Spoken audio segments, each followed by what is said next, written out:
Ohio State just received terrible, terrible news about injury problems on the offensive line. So, what does that mean for Indiana this Saturday?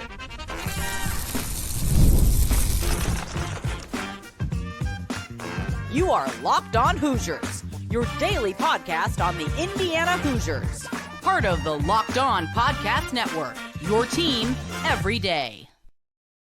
Welcome in. It is the Locked On Hoosiers podcast. I'm your man, Jacob Goins. I appreciate you being here, making this your first listen each and every day. We are part of the Locked On Podcast Network, which is your team every day. Today's episode of Locked On Hoosiers is brought to you by FanDuel. You can start the season with a big return on FanDuel. New customers can place a $5 bet, and you'll get started with $150 in bonus bets if you win your first $5 bet. Visit FanDuel.com to get started. Well, thank you so much for being here, making Locked On Hoosiers truly your first listen and your first watch every single day. And shout out to all of my everydayers who come back Monday through Friday for this free, available to you podcast. Well, Indiana's Mike Woodson couldn't be on his weekly coaches show, so Coach Brian Walsh joined the show to talk all things Indiana. We'll recap what he had to say a couple of nights ago. Plus, the latest college football playoff rankings are out, and yeah, we're still a top 5 team, but we just don't have a whole lot of clarity from what seems to be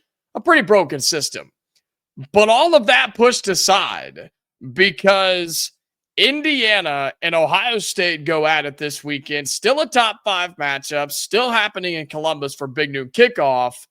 But the Buckeyes might be in trouble here. They might be in trouble because they continue to suffer from terrible injuries. And it's another injury on the offensive line. They already lost one earlier in the year to Oregon. And then the replacement went down on the left side of the offensive line. And now, according to reports late Tuesday night, their starting center, Seth McLaughlin, is out for the year. That's right. Again, according to reports, Buckeye starting center Seth McLaughlin will miss the remainder of the season due to an Achilles injury that he suffered during practice on Tuesday.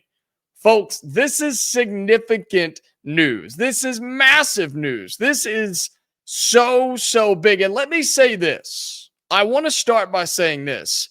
Never, ever, ever do I wish for somebody to get hurt, be hurt, or to stay hurt. Ever. We do not wish that on this program. Not in this fan base, not at IU, and not at Locked On Hoosiers. Like, this is tragic that this young man tore his Achilles probably and is out for the rest of the year with everything in front of the Buckeyes at the end of this season. Like, that just sucks, okay? And for them to be dealing with several injuries on the offensive line, you really do hate to see it. And we get it from the other side here at IU because as Coach Cignetti has talked about, and we continue to knock on wood and thank the Lord above, that we haven't dealt with things like this very much, right? Yes, we lost Evans on the line, but we have been okay, hopefully, so far, right?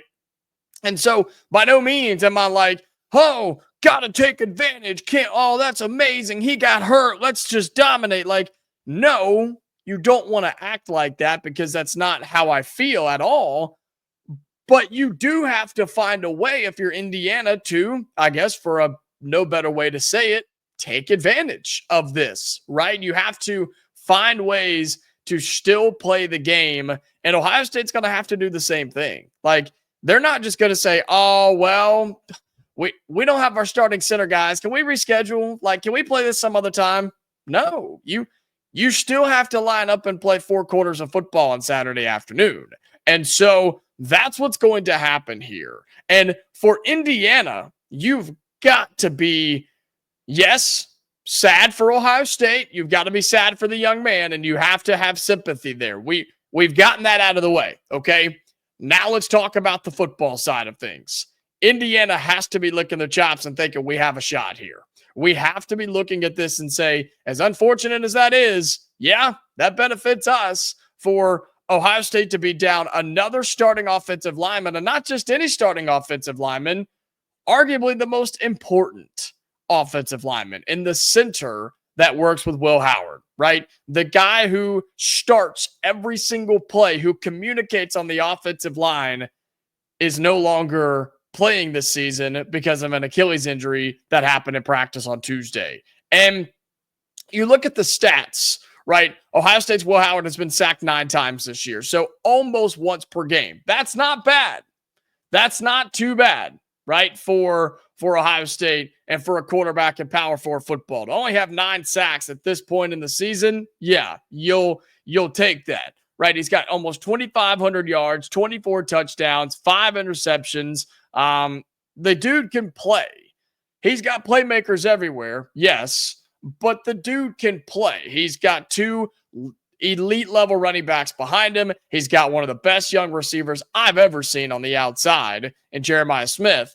And so you have to think that Ohio State's going to change their offensive game plan based off of this. My guess would be get the ball out quicker, still try to run the ball maybe to the edges instead of trying to go straight down Broadway. There's going to be changes in that Ohio State offense because of major injuries just like this. And if you're Indiana, right, we've got dudes that can get back there. We've had dudes that have gotten back there all season long. Between Kamara and Carpenter, right, you're looking at almost 14 sacks on the year combined, 9.5 of those just to Kamara. So you've got guys on the defensive front that can get home and make big-time plays. Your leading tackler is by far Aiden Fisher, who has just dominated everybody else on the defensive side of the football for Indiana in terms of just seeing and see ball, get ball. That's what Aiden Fisher does. Those guys have to be aggressive. I think you've got to ramp up the pressure on defense on Saturday, knowing that Ohio State's going to have problems on the offensive line. Now, here's the thing about a place like Ohio State, and I'll tell you this, but it's not news. You lose a big-time player, who do you replace him with? Another big-time player, another 4- and 5-star recruit. That's just what places like Ohio State and Alabama do. But the experience will not be there. Not this year, right? Not this year. And we're going to learn on what this offensive line is going to look like for the Buckeyes because they've had to do some shifting around pretty much all year long. And if you're Indiana and Coach Cignetti and that entire defensive staff, you have to go after him. You have to put pressure on Will Howard. They're going to run the ball. There's no doubt. Again, they've got 2 workhorses back there. They're going to hand off the football, but they also want to get it on the outside and make big plays. We have a chance to limit that with huge injuries on the offensive line for Ohio State. Indiana's defense has to eat on Saturday. Go get Will Howard. Make his day a living hell. And if you can do that, Indiana's going to have a chance in Columbus on Saturday afternoon. Major injuries on Ohio State's offensive line, including Seth McLaughlin, their starting center. How can Indiana take advantage? Again, I hate to say it that way, but in terms of football, yeah, that's what we're talking about here. And Indiana has to find a way to get to the quarterback, put pressure on Will Howard, and hopefully force some turnovers. They can make bad decisions, get off the field, and give it back to your offense. It's been one of the best in the entire country. Well, coming up on Locked On Hoosiers, we had new college football playoff rankings last night. And while nothing really changed for us going into this game in Ohio State, what changed is what the committee says, because I just don't think they know. And our path is still very, very murky for IU. We'll talk about that coming up next on Locked On Hoosiers. Today's episode of Locked On Hoosiers is brought to you by Mint Mobile. I love a great deal as much as the next guy, but I'm not going to crawl through a bed of hot coals just to save a few bucks. It has to be easy. No hoops, no BS. So when Mint Mobile said it was easy to get wireless for $15 a month with the purchase of a 3-month plan, I called them out on it. And it turns out it really is just that easy to get wireless for just $15 a month. The longest part of the process was the time that I spent on hold waiting to break up with my old provider. To get started, go to mintmobile.com/lockedoncollege. There you'll see that right now, all 3-month plans are only $15 a month, including the unlimited plan. All plans come with a high-speed data and unlimited talk and text delivered on the nation's largest 5G network. You can use your own phone with Mint Mobile with any Mint Mobile plan and bring your own phone number along with all your existing contacts. Find out how easy it is to switch to Mint Mobile and get 3 months of premium wireless service for $15 a month. To get this new customer offer and your new 3-month premium wireless plan for just $15 a month, go to mintmobile.com/lockedoncollege. That's mintmobile.com/lockedoncollege to cut your wireless bill to $15 a month at mintmobile.com/lockedoncollege. $45 upfront payment required, equivalent to $15 a month. New customers on first 3-month plan only. Speed slower above 40 gigabytes on unlimited plan. Additional taxes, fees, and restrictions apply. See Mint Mobile for details. Welcome back into Locked On Hoosiers. Thank you so much for being here. And again, shout out to all the everydayers who were here Monday through Friday. That's how often this show is posted. I know, pretty crazy. We do it on audio and we do it on video. So whether you're on Spotify, Apple, Amazon, any audio podcasting platform, we are there. Thank you so much for all of those audio listeners who are tuned in right now. And for those of you that are on the video side on YouTube, be sure that you like the video, right? You guys continue to do that. It gets it out there, helps with all the YouTube algorithm stuff. I don't fully understand it, but we're getting out there and people are finding it. So you're doing your job. So thank you so much. Be sure you comment down below on everything that we talk about, including Ohio State having some injury problems. What can Indiana do to kind of get after Will Howard and put maybe some different looks on him and make his day long in Columbus? Plus, be sure that you have subscribed to the channel if you have not already. That helps us grow as well. We continue to grow day by day, so thank you so much for doing that as well.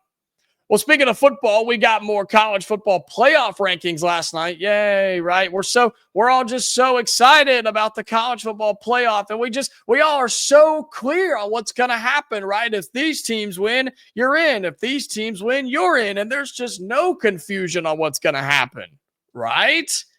Wrong. It's unbelievable. It's unbelievable. And I hate to talk this way. I really, really do.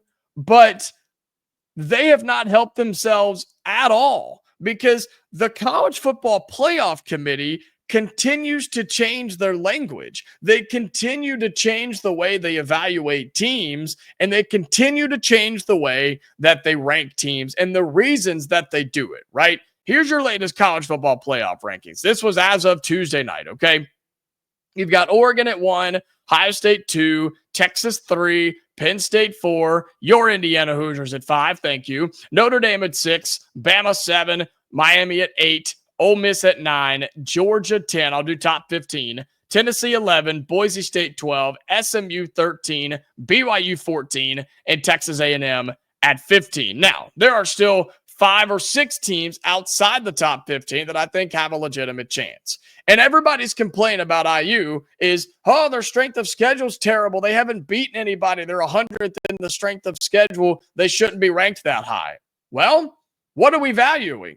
Are we valuing close losses? You did real good effort, but you didn't get it done. Or are we going to offer teams that win? Are we going to respect teams that win? Are we going to value teams that beat the teams on their schedule? Whether they're good or bad, that's not our fault. That's not Indiana's fault. We played Michigan. Sorry that they're 500. We played Maryland. Sorry that they suck. We can't help. We went to UCLA and played at the Rose Bowl. Not my fault that they're not good. Like, I don't know what we're supposed to do in an expanding conference of the Big Ten that's bigger than it's ever been. You can't play all the good teams. You can't play the Oregons and Penn States at the same time that you play Ohio State and Michigan. Like, I don't know what people want us to do, but all we've done is win. All we've done is win our games. And all of them but one were by 2+ touchdowns. So not only are we beating the bad competition, we're dominating. We're doing exactly what we're supposed to do. And I get it. I totally get it, right? If Indiana were to play Georgia right now, it would be a tough game. I still think we have a chance. I still think we could win, but it would be tough. Georgia's one of the best teams in college football. There's no doubt about it. You could say the same thing, and I'm picking on the SEC here for a second. You could say the same thing about Tennessee or Alabama. Heck, even Ole Miss maybe. But you still have to win your games. I don't care. I don't care that you play in the SEC. That's your problem, not mine. You have to win your games. Whether your opponent in Kentucky is good or not, you still have to win, Ole Miss. Whether your opponent is good or not in Arkansas, you still have to win, Tennessee. Like, you still have to win your games. I don't think you should be rewarded because you played a real tough schedule. We're real proud of you for playing hard teams. Oh, you didn't win but half of them? Oh, that's okay. You at least A for effort, right? We're at least going to reward you for trying. No, that's stupid. That's ridiculous. And you should be rewarded for winning your games and not losing very many. So teams like Oregon, who are undefeated, Ohio State, whose only loss is to Oregon, and Indiana, and Penn State, I know, I'm still not a fan of this, but they're up there, and this argument goes towards them too. That's why they're ranked so high. But all these comments last night about the rankings in the college football playoff and what they use to evaluate, it's completely different than what they said a week ago. And we're still allowing active sitting athletic directors at major Power 4 universities to be on this college football playoff committee. Is that not absurd to you? Is that not insane to think about?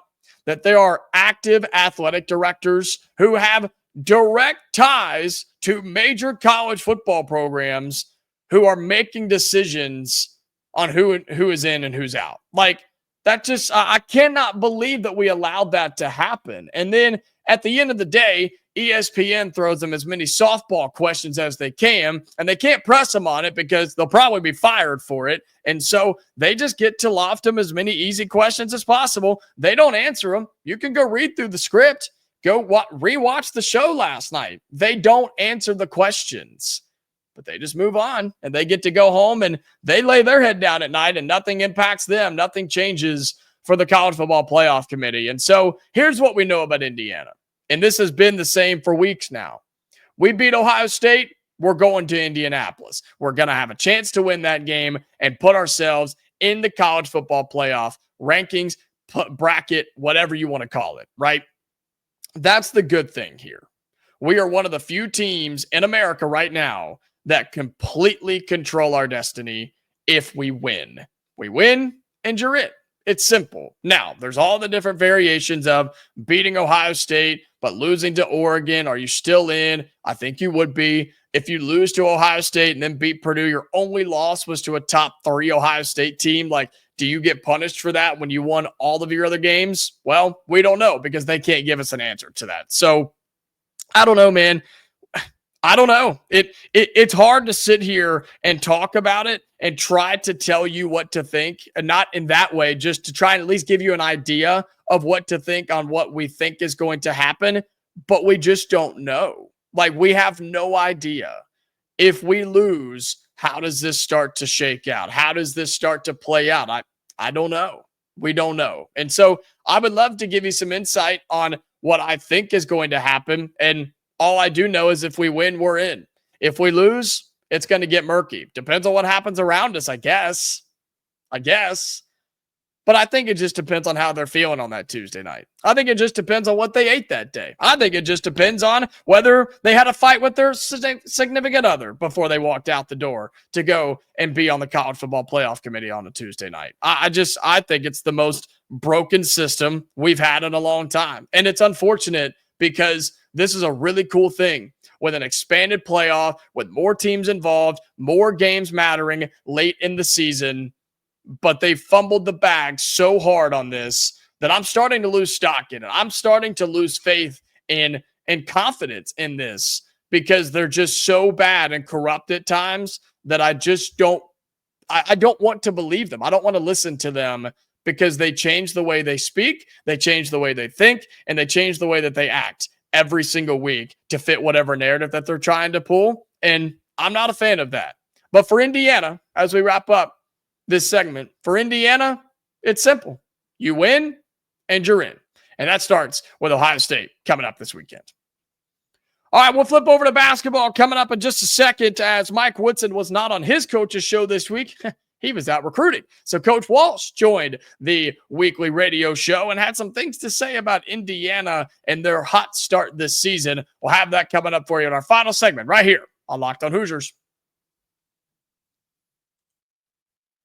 Today's episode of Locked on Hoosiers is brought to you by Skylight Frames. Look, do you struggle to find the perfect gift during the holidays? My goodness, my parents and my family, from my dad to my mom to my sisters, everybody I know, they're just so hard to buy for, right? Maybe gift giving isn't your love language. You overthink it. You wind up with something disappointing or just nothing at all. And are you just tired of wasting money on useless clutter that no one really needs? Well, we've got the perfect gift for you. Skylight Frame is the touchscreen digital photo frame where your whole family will love. Upload thousands of photos with your phone and watch them appear in seconds. It's easy to use. Setup takes less than 60 seconds. You can add new photos straight from your phone from anywhere. It only takes a tap on your phone to send new photos to the frame across the country. It's the fastest and easiest way to keep loved ones in the loop. They'll feel so much more connected to you and the entire family.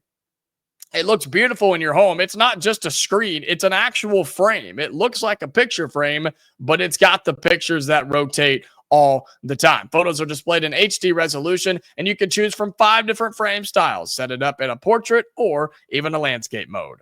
And now, as a special limited time offer for our listeners and our watchers, get $20 off your purchase of a Skylight frame when you go to skylightframe.com/college. That's SKYLIGHTFRAME. That's skylightframe.com/college. Get $20 off your purchase now at skylightframe.com/college.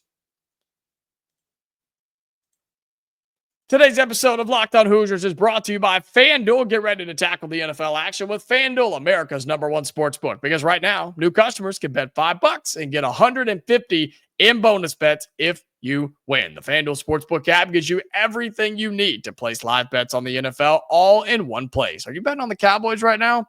I wouldn't. So when you get a hunch, sorry, that was a random stray for Cowboys fans. So when you get a hunch in the middle of the game, you can check out the latest stats, view play-by-play, and so much more on the same page where you place your bets. Look, you got Thanksgiving coming up, right? Next week. You do have Thursday night football. You got another weekend of football this weekend, but then Thanksgiving, man. Look, get away from the fam. Get on FanDuel.com and just kick yourself out of it for a little bit. Your belly's going to be full. You're going to be extremely tired. Just play some bets while you're sitting down, watch a little football, get away from the family for a little bit. All right, just visit FanDuel.com to join today. You'll get started with $150 in bonus bets if you win your first $5 bet. That's FanDuel.com. Never waste a hunch and make every moment more with FanDuel, an official sportsbook partner of the NFL. Final segment on Locked on Hoosiers. Thank you so much for being here. And again, shout out to all of my everydayers. And for those of you that are new, who are maybe just starting to find us a little bit, hope you're enjoying the content, whether you're on the video side on YouTube or you're listening on one of your podcasting platforms. I really do appreciate you and hoping that you're enjoying this. Again, this is a 5-day-a-week podcast, free to you every single day with some bonus content on the weekend. So really do appreciate you being a part of it. And so we flip over to basketball really quickly here, as we know that there's a weekly coaches show, right, with Don Fisher talking about Indiana basketball. And it's normally Mike Woodson who sits down and talks about the last couple of games, and he previews the games coming up, talks about the team, and it really, really is great content. But Woody was not there this week. He was out on the recruiting trail. Had an episode about that yesterday in case you missed it, so go check that out on Locked on Hoosiers. But it was a fill-in this week as Brian Walsh, assistant coach to Indiana, joined the show to talk about the Hoosiers so far and their quick 3-0 start, and had some interesting things that I want to kind of pick out here out of the transcript. Talks about the win over South Carolina, says, quote, "We executed really well in the first half. Second half, we took our foot off the gas a little bit, and learning to play with the lead is going to be very important for us as we move down the line." And totally agree with that, especially if you get into some of these games in Atlantis, right? Some of those games where you have a chance to have a lead and you got to close out some really good teams. You're going to have to learn how to do that. He says that one of the keys in the game was focusing on not fouling, right? Defending without fouling against a South Carolina team that shoots just a ton of free throws. And he believes that they did that pretty well. He says we cleaned up some areas, made some adjustments at halftime in terms of not fouling, cleaning up three-point defense, things like that. Goes on to talk about on Umar Ballo, says that he is a lot of the free throws. Did you know that he switched hands shooting free throws? Yeah, he's been working through that this offseason and now moving in to this season. So he is trying to get that underway. I guess get that under wraps and get a little bit more comfortable with that. Talks about Mackenzie Mgbako, and this is what I want to wrap up with here. He says, I'm super proud of Mac, and obviously extremely talented young man. Says he wants to give him a lot of credit because he's a worker. He's coming in late at night. He's staying after practice. He's watching film. There's no shortcuts in his game, and he really, really puts in the time. And he's talking about how he has great shooting splits, his rebounding, defending, he's passing. He's really been a bright spot, and talks about his aggressiveness just with the basketball in his hands and how much better he is this year compared to what he was last year. And he's absolutely right. Look at Mackenzie Mgbako just on the floor as a physical specimen, right? He looks so good as a basketball player, and he looks confident. He looks happy. He looks aggressive. And that's the type of Mackenzie Mgbako that this Indiana team needs. They need that alpha. They need that dude who will step up and just take over in a game. And Mackenzie Mgbako has to be that guy, whether it's from the outside, driving to the lane, knocking down free throws, or even stepping up on the defensive end too. That's what Mgbako has to be. And obviously, the coaching staff, guys like Brian Walsh and hopefully the head coach and Woody at IU, they are seeing that and understanding that. And as you get into some of these bigger games, maybe it's Atlantis, maybe it's Big Ten play, when you need a bucket, he's got to be the man you call. He's got to be the man that you say, hey, we need one, go get it for us. Or you just draw up a play or put him in some sort of action to where he can get himself open. Because we've seen him and a lot of other guys too move without the basketball better this year. Back cuts, open lanes, finding the holes in the defense. And we've got dudes that will actually pass it to them and can pass it to them and on time and on target. So just a few comments from Coach Walsh there. Really, really fascinated to hear him speak, right? I know Woody does it almost every week, but again, he was out recruiting. And so looking forward to a game coming up tomorrow for Indiana against UNC Greensboro before they do travel. They'll be playing over the Thanksgiving holiday in the battle for Atlantis. A lot more to come on that as we get closer to the game tomorrow,